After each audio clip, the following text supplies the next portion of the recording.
دوسری خوبی والذین یبیتون لربہم سجدا وقیاما، اور فرمایا جو راتیں گزارتے ہیں، یبیتون لربہم، رات گزارتے ہیں اپنے پاک پروردگار کے سامنے، سجدا وقیاما، سجدے کی حالت میں اور قیام کی حالت میں۔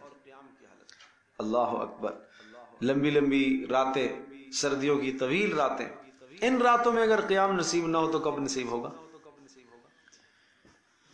ان راتوں میں اگر مناجات اللہ پاک کے ساتھ آدمی نہ کر سکے اور راتوں میں اٹھ کر 2 رکعت 4 رکعت نماز نفل ادا کر کے اللہ کے سامنے ہاتھ نہ پھیلا سکے تو آخر کب کرے گا؟ کب تہجد پڑھے گا؟ دنیا میں جتنے اولیاء اللہ گزرے ہیں، اللہ کے ولی، اللہ کے برگزیدہ، اللہ کے بزرگ جتنے بھی گزرے ہیں، کوئی بھی تہجد کے بغیر نہیں ہے۔ تہجد کے بغیر ولایت کا دعویٰ ہو ہی نہیں سکتا، ولی بن ہی نہیں سکتا، اللہ کا دوست ہو ہی نہیں سکتا بغیر تہجد کے۔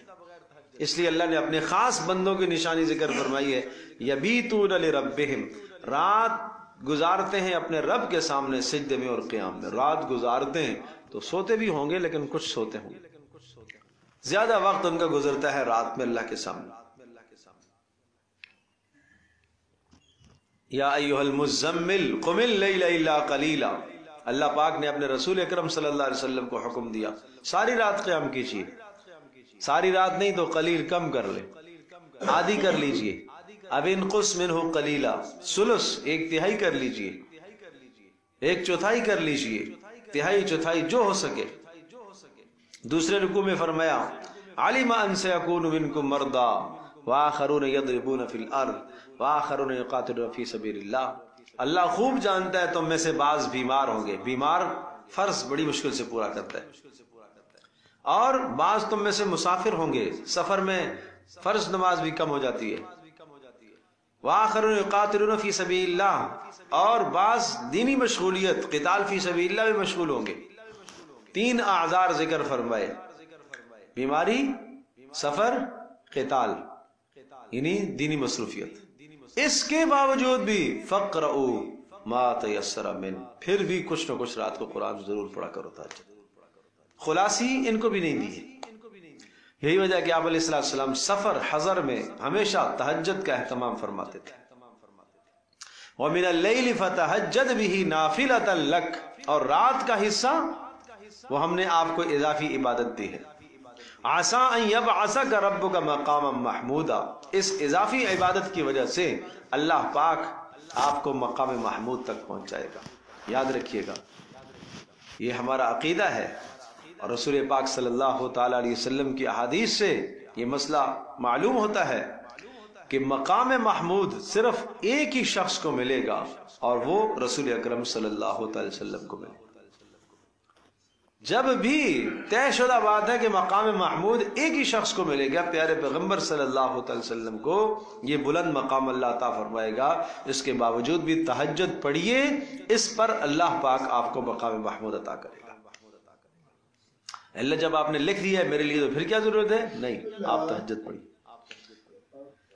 جو آدمی تہجد کا اہتمام کرے گا، یہ تو رسول پاک صلی اللہ علیہ وسلم کے لیے اللہ ان کو مقام محمود عطا کرے گا۔ امت میں سے جو آدمی تہجد کا اہتمام کرے گا، اللہ اس کو مقام محمود کے موقع پر رسول اکرم صلی اللہ علیہ وسلم کی شفاعت عطا کرے گا۔ اس کا اہتمام کرو تہجد کا، کچھ نہیں تو رات کو 2 رکعتیں تو پڑھ لیا کرو بھائی۔ اصل حصہ اول تو یہ ہے کہ رات کے آخری حصے میں اٹھیں، نہیں اٹھ سکتے سونے سے پہلے 12 بجے سو رہے ہیں، باوضو ہو کر 2-4 رکعتیں نماز نفل ادا کر لیا کریں۔ ارے یہ بھی نہیں ہو سکتا تو ادنا درجہ تو یہ ہے کہ عشاء کی نماز کے بعد ہی 2 نفل پڑھ لیا کرو بھائی، لیکن آہستہ آہستہ آگے بڑھنے کی کوشش کرو۔